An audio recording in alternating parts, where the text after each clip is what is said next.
তো hello guys, তোমরা সবাই কেমন আছো? আশা করি সবাই ভালো আছো। তো এটা ভিডিওতে বাংলাতেই করছি, কারণ আমার ছিল ওইদিন এসএসসি এক্সাম। তো দেখতেই পাচ্ছ অনেক ভিড় ছিল। এটা আমার প্রথমবার ছিল এসএসসি এক্সাম। তো আমি এসএসসি এক্সামটা দিতে গেছিলাম মাসতিগারা সূর্য সেন ইনস্টিটিউটে।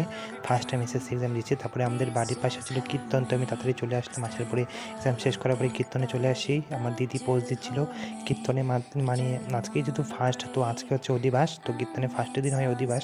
তো অধিবাসের দিন দেখতে পাচ্ছ সবাই মানে জিনিস গুছাচ্ছে ঠাকুরের পূজা দেওয়ার জন্য, সব কিছু পরিপাটি করতেছে, বাচ্চারা খেলতেছে। তারপরে এদিকে দেখা হয়ে গেল আমার বড় মার কাছে।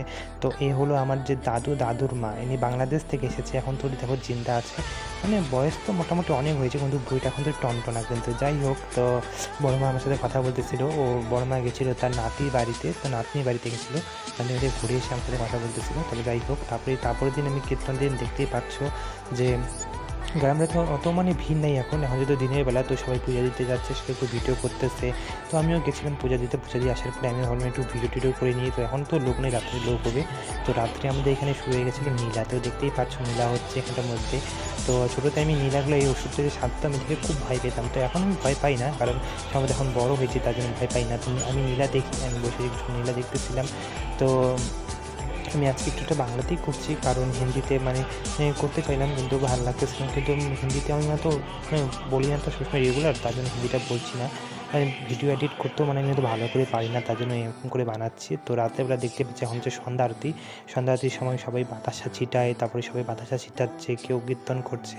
তো দেখে খুব ভালো লাগতেছে যে সবাই কীর্তন করছে। তো আমিও এখানে বসে গেছি। এই জায়গায় থেকে আমার জেঠু প্রসাদ বিতরণ করছে সবাইকে, আর আমরা বসে আছি সবাই প্রসাদের অপেক্ষায় যে কতক্ষণে বাতাসা পাবো আমি। তো কীর্তনের মানে আমরা সারা বছর একটা ওয়েট করি যে এই মাসের যে 2 দিন কীর্তন হয় আমাদের গ্রামে। তো এটার জন্য আমরা ওয়েট করে থাকি সারা বছর। তো যাই হোক, এখন সন্ধ্যাতে দেখতে সবাই ড্যান্স করছে হরে কৃষ্ণ।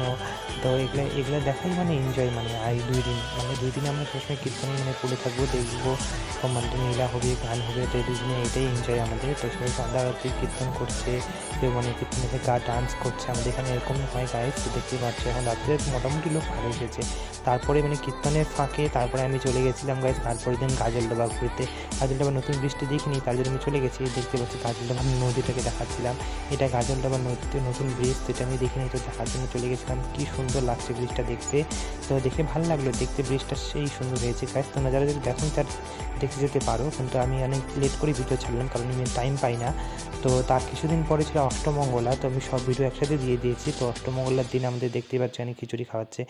সম্ভবত খিচুড়ি খাওয়ায়নি ওই দিন আমাদেরকে খাইয়েছিল ভাত, ডাল, সবজি, নিরামিষ সবজি, আর বেগুন ভাজা না আলু ভাজা করছিল। তো এইসব বানিয়েছিল। তো আমি ভিডিও সবসময় এডিট করতে পারি না আমার সময়ের অভাবে। তো যাই হোক, যেটুকুই হোক আমি করেছি। কেমন লাগলো কমেন্ট করে জানাবেন।